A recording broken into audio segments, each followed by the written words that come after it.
So there's a part of what happened between the United States and Iran this week that isn't making the headlines, and I want to explain it to you. Because while American missiles were hitting targets across Iran, something else was happening in a room thousands of miles away. And that part of the picture changes everything. Before I break it all down, I'm curious where you land on this one. Drop a comment and tell me what you make of this whole situation. Because honestly, I've been going back and forth on it myself all day. Let me take you back to Tuesday morning. It was just before dawn in Washington when the first reports started moving across the wires. U.S. missiles had struck targets inside Iran, multiple locations. The Pentagon wasn't saying much yet, but the president had already put out a statement. And that statement used the phrase major military punishment. Now, you've heard language like that before. Every administration has its own way of talking tough. But here's the thing that hit me differently this time. The targets weren't just military installations. They hit facilities connected to Iran's drone program. Some of the strikes went after what the Pentagon called Houthi-linked command nodes. And that word, punishment, that word wasn't chosen by accident. But let me tell you about the other thing that happened on Tuesday. Because while those missiles were in the air, and while the news networks were scrambling to get their graphics up and their retired generals on the phone, Iran's interior minister was sitting in a room in Islamabad, Pakistan. And he was having a conversation that nobody in Washington was talking about. A conversation that China helped set up. Now, I want to explain this clearly, because if you only watch the headlines, you're going to miss what actually happened here. Iran and the United States have been locked in this cycle for, honestly, it feels like forever. But there was a moment a few years ago when things seemed like they might actually calm down. There were back channels. There were understandings. Nothing formal, nothing signed, but there was a sense that both sides understood where the red lines were. That's gone now. Completely gone. So when Pakistan steps in and says, hey, maybe we can help get some kind of dialogue going again, that's not just diplomatic theater. That's a survival instinct. Pakistan has its own reasons for wanting this region to cool down. They share a border with Iran. They have their own problems with militant groups. They see China moving in and making deals. And they're watching the United States do, well, what the United States does. But here's the detail that almost every network is missing. The talks in Islamabad weren't just exploratory. They weren't some polite diplomatic chat over tea. From what I've pieced together, there was an actual framework on the table, a proposal, something that came through China's channels and landed on Pakistan's desk. And the Iranians showed up. Now let me stop here for a second and ask you a question. Why would Iran send its interior minister to a meeting like this on the same day the United States is bombing their territory? Think about that. It's not a move you make if you think the situation is hopeless. It's not a move you make if you're bracing for all-out war. You send your interior minister because you want to be taken seriously. You want to signal that you're open to something. So what exactly was on that table? From what I've been able to gather, and I want to say this is based on multiple reports coming out of the region, none of them confirmed officially by any government. The proposal is structured around what the Iranians have been asking for all along: relief from sanctions, a pathway back to some version of the nuclear agreement. And in exchange, they'd have to dial back their support for the Houthis. They'd have to rein in their proxy networks. It's the same basic deal that's been floating around for years. Except this time, it came through China. And that is the part of this that should genuinely scare you. Because China is not doing this out of the goodness of their heart. Beijing has been methodically building influence across the Middle East for the last decade. They brokered the deal between Saudi Arabia and Iran. They've been buying up ports. They've been signing infrastructure deals. And now they're inserting themselves into the single most volatile relationship on the planet: the United States and Iran. They are making themselves the indispensable power in that room. Now, you might be thinking, isn't that a good thing? Don't we want someone to de-escalate?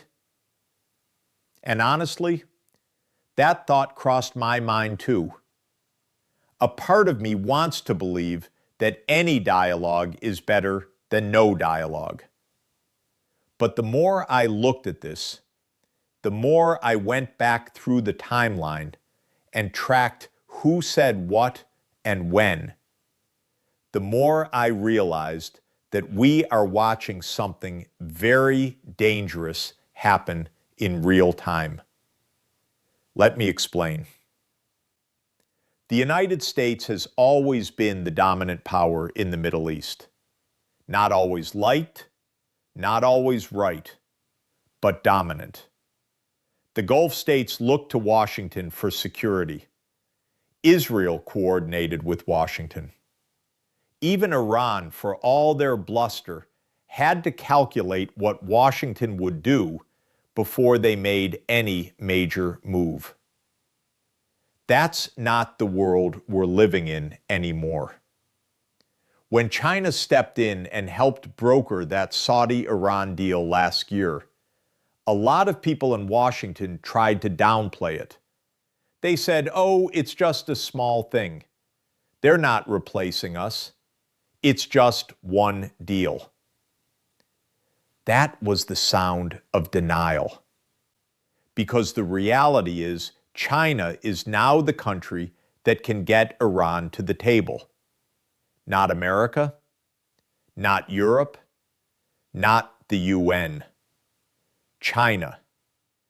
Beijing is the one that's communicating with Tehran in a way that actually produces movement. And the Trump administration, look, the current White House is sending missiles, and it's sending threats, and it's talking about military punishment. But is it sending signals that Iran can trust? I don't think so. Let me get into what actually happened during that meeting in Islamabad.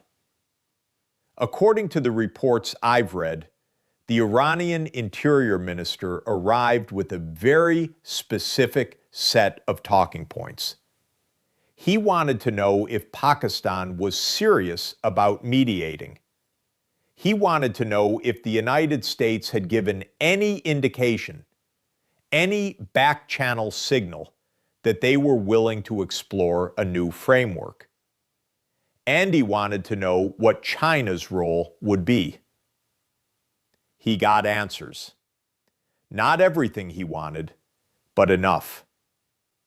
Pakistan's foreign minister was also at that meeting, and a few days later he met with his Iranian counterpart at the SCO summit in Kyrgyzstan. That's the Shanghai Cooperation Organization, by the way, a body that China basically runs. The SCO is China's version of NATO, only less formal and way more focused on economics and security coordination. And that meeting, that was the real conversation, not the one in Islamabad, the one at the summit, because that's where the actual details got hashed out. Iran asked for guarantees. Pakistan said they'd need to consult with the United States. China nodded along. And the entire thing happened while U.S. planes were flying missions over Iranian territory. That's the world we live in now. A world where the war machine and the diplomatic back channel operate at the exact same time. Different clocks, different rooms, different sets of rules. Now, I want to talk about what this says about the Trump administration's approach, because the president has been very clear. He wants maximum pressure. He wants Iran to cave. He's pulled out of the nuclear deal. He's reimposed sanctions, and he's not shy about using military force. The strikes this week, they were devastating. I've read some of the damage assessments. They hit hard. They hit deep. And they sent a message that the White House is willing to escalate if Iran keeps pushing. But here's the problem. Maximum pressure doesn't always work the way you think it's going to work. Sometimes it just drives the other side into the arms of whoever is willing to talk to them. And right now, that's China. Every strike that lands on Iranian soil makes Tehran more willing to listen to Beijing, because Beijing isn't bombing them. Beijing is offering them a way out, an alternative. And that alternative, it comes with strings attached. Strings that I don't think the American public has fully thought through. Let me read you something that came out of China's foreign ministry this week. They put out a statement saying they support the mediation efforts made by Pakistan and other parties, and that they'll continue to play an active role in restoring peace in the Middle East. That's diplomatic language. It sounds nice. It sounds responsible. But here's what they're actually saying. We are the ones who can get this done. Not you, us. And that is a massive shift. Because it wasn't that long ago that the United States was the only country that could mediate between Iran and the Arab states. The United States was the one Israel trusted. The United States was the one Egypt listened to. The United States was the one that could actually enforce a deal if it was made. That's gone. It's been gone for a while. And the current administration's approach, look, they inherited a terrible situation. I'm not going to pretend Iran is an innocent victim here. They're not. They're a dangerous regime that funds terrorism and destabilizes the region. But the question is, what is the end game? Because I don't hear anyone in Washington answering that question. The Iranians have been playing a long game. They've been waiting. They've been surviving. They've been watching the Americans and the Europeans and the Chinese move around them. And now they see an opportunity. China wants influence. Pakistan wants relevance. And Iran wants survival. That's the deal. That's the triangle.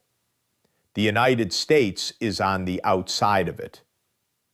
Let me pull back for a second and talk about what this means for the American people. Because I think a lot of folks watching this, you're hearing about missile strikes, and you're hearing about diplomatic efforts, and you're hearing about China. And it's a lot. It's overwhelming. And I get that.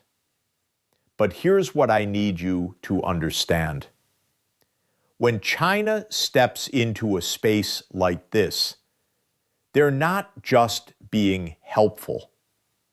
They are building a parallel system, a world order where the United States isn't the primary power anymore, where Beijing is the one that can make things happen. And that is not something we can afford to be casual about. The sanctions the United States has imposed on Iran, they've been brutal. Absolutely brutal. The Iranian economy is in shambles. Their currency is tanking. Their people are suffering. And the regime knows that. They know their population is desperate. They know they need relief. So when China offers them a pathway, when China says, we can help you find a way through this if you work with us, that's a lifeline. And they're gonna grab it. But it comes with a price. The price is alignment. The price is a permanent tilt toward Beijing. The price is a Middle East that looks to China, not the United States, for its security architecture. And if that happens, if Iran becomes a Chinese client state in the way that some of the Gulf states are becoming Chinese economic partners, then we are watching the end of American primacy in that region. Now, I'm not saying that's inevitable, but I'm saying it's very possible. And the people in Washington who are pushing for more strikes, more threats, more maximum pressure, they need to understand that every time they escalate, they make China look more reasonable. They make China look more stable. They make China look like the adult in the room. That's insane, but it's true. Let me get back to the timeline for a second, because this is where it gets really interesting. The US strikes happened on a Tuesday. The meetings in Islamabad happened that same week. And the SCO summit, that happened the following weekend. So the Iranians went from being bombed to talking to Pakistan to meeting with their Pakistani counterpart at a China-led summit, all within about 7 days.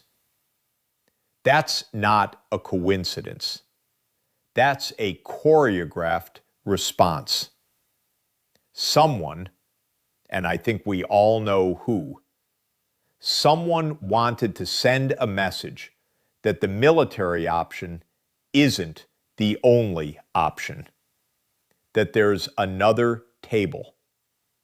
And the invitation to that table, it's coming from Beijing. Now, let me be real with you. I don't know if these talks are going to succeed. I don't know if Pakistan can actually pull this off. I don't know if the Iranians are sincere, or if they're just buying time, or if they're playing a game with the Americans to see what they can get. And I definitely don't know if the Trump administration is willing to engage with any of this. Based on the public statements, they're not. The president is furious. He wants more punishment. He's talking about hitting more targets. He's talking about the Houthis in Yemen, and he's talking about the Iranian Revolutionary Guard, and he's talking about making sure Iran never gets a nuclear weapon. But here's the question that keeps gnawing at me. What if the sanctions and the strikes and the threats, what if they don't prevent Iran from getting a nuclear weapon? What if they make it more likely? Because when you push a regime into a corner, when you take away their economic options and their diplomatic options, they start looking for other ways to survive. And the one thing that guarantees a regime's survival is a nuclear deterrent. That's the nightmare scenario. That's the thing that should keep every American awake at night. Iran with a bomb.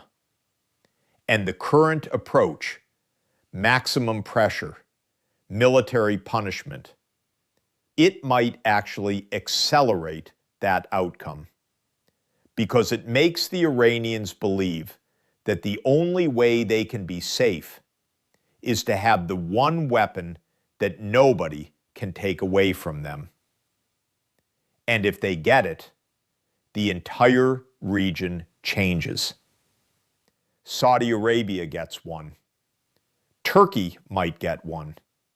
Egypt might get one. And suddenly you have a nuclear arms race in the Middle East. So when you hear about these back-channel talks, when you hear about Pakistan and China trying to find a way to get the United States and Iran back to the table, I want you to understand that this isn't just about diplomacy. This is about survival. This is about preventing a nuclear arms race.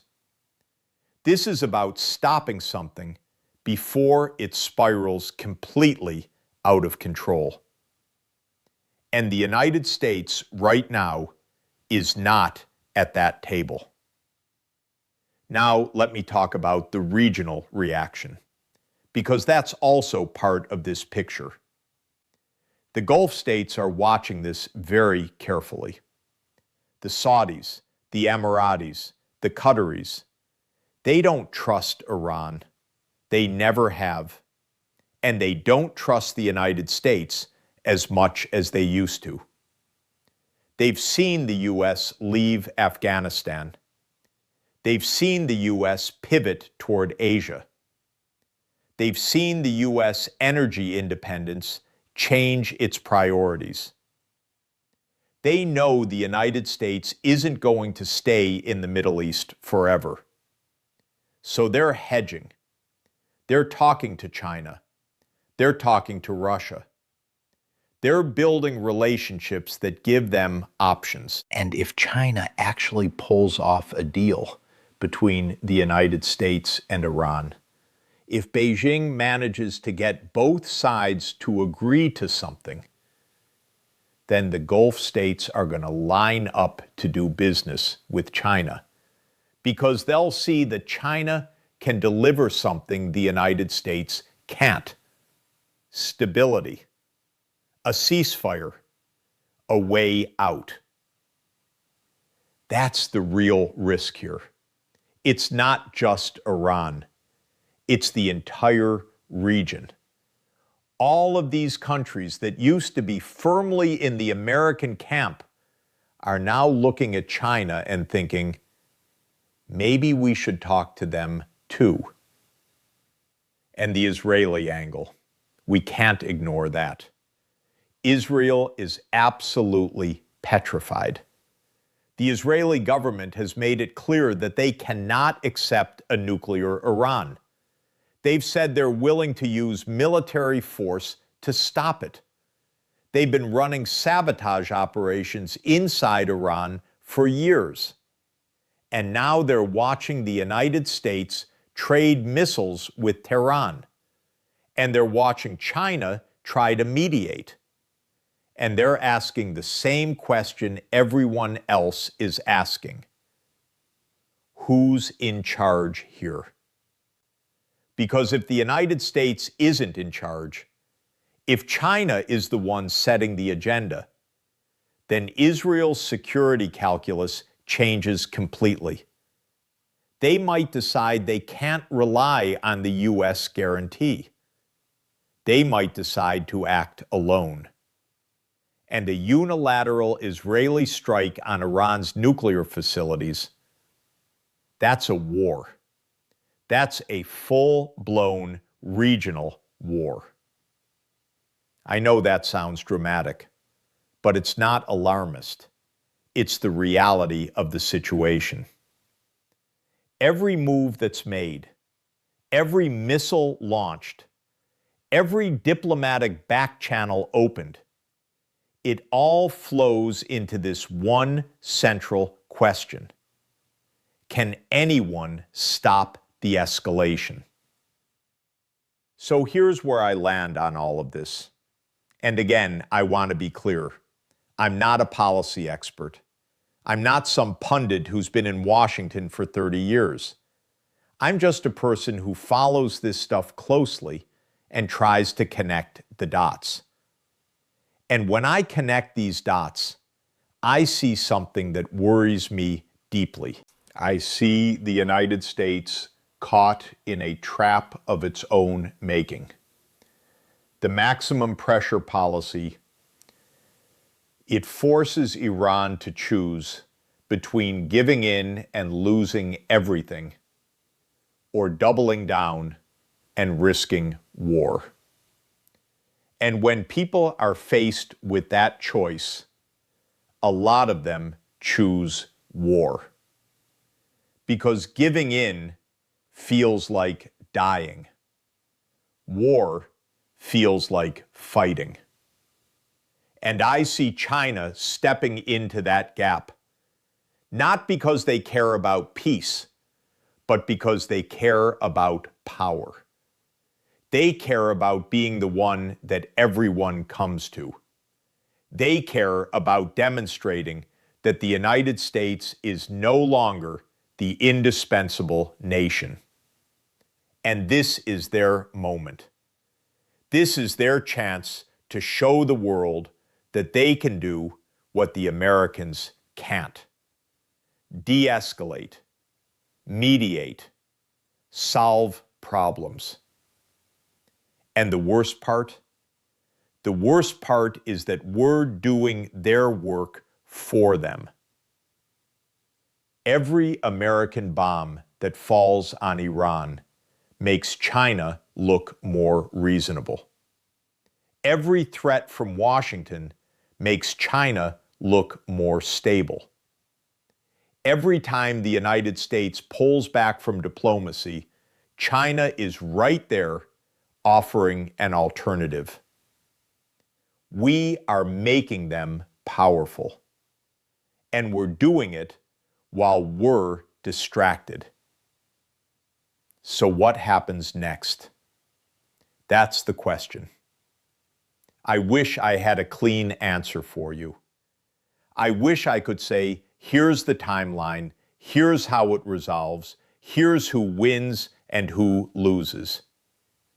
But that's not how this works.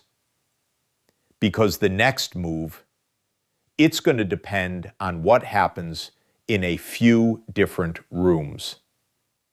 One room, the White House. Will they continue with more strikes? Will they send signals that they're open to the Pakistani initiative? Or will they dismiss it as irrelevant because China touched it? 2. Tehran. Will the regime take the gamble and engage seriously? Or will they use the talks to stall while they accelerate their nuclear program? 3. Beijing. How much pressure are they going to put on Iran to be flexible? And how much are they going to demand in return? And 4. Islamabad.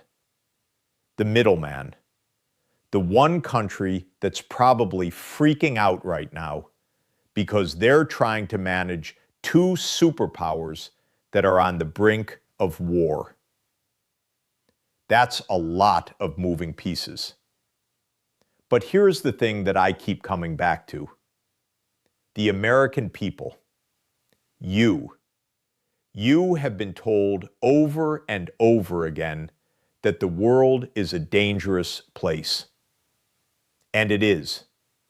It's dangerous, and it's complicated, and it's full of countries that don't like us.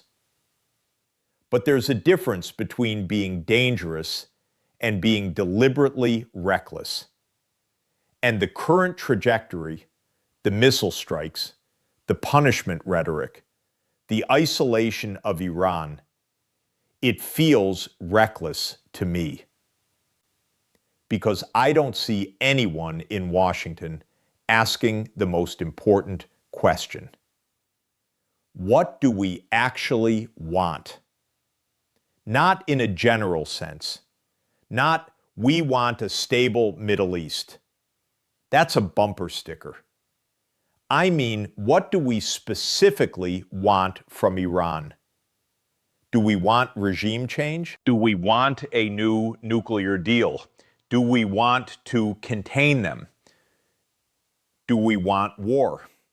Because if we don't know what we want, then we can't possibly know if our strategy is working. And right now, the strategy is pressure, punish, repeat. That's not a strategy. That's an impulse. And impulses, when you're dealing with nuclear programs and proxy wars and Middle Eastern alliances, impulses get people killed. I know I'm sounding heavy. I don't mean to be depressing, but this is serious. And the reason I'm telling you all of this is because I think you deserve to understand the full picture. Not just the headlines, not just the 1-minute clip from the evening news. The actual, messy, contradictory reality of what's happening.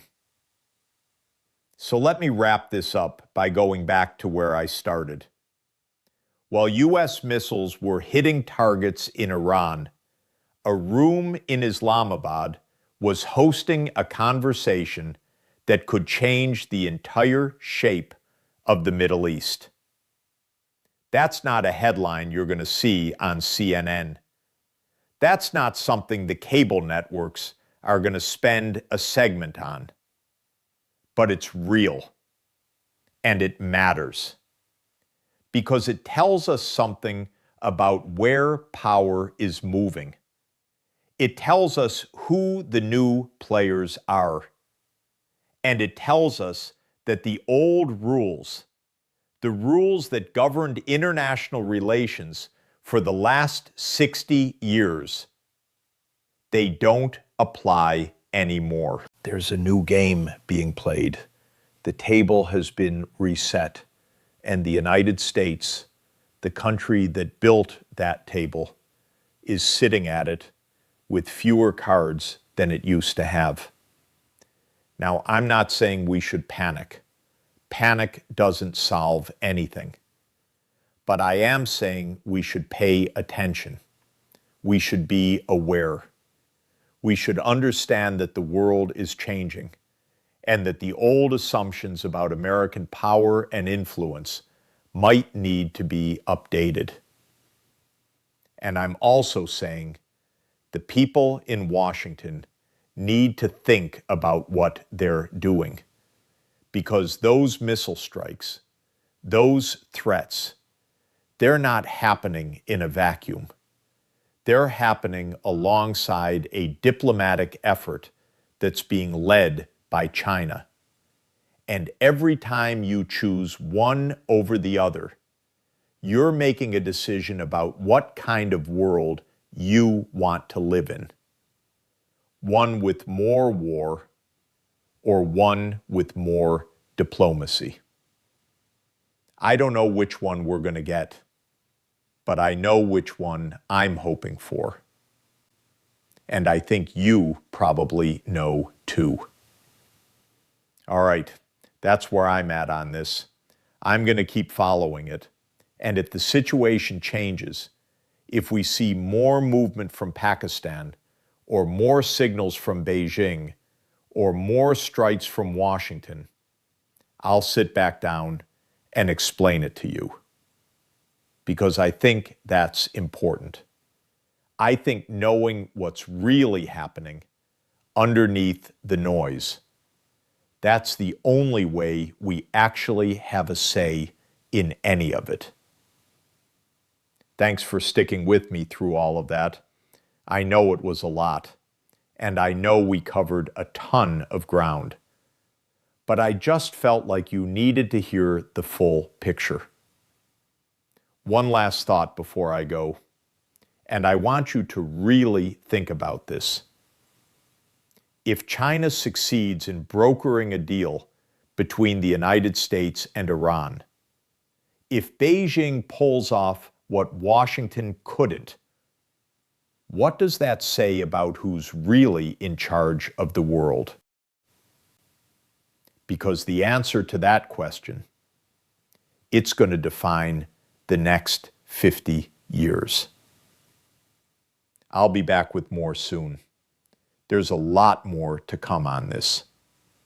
Stay with me.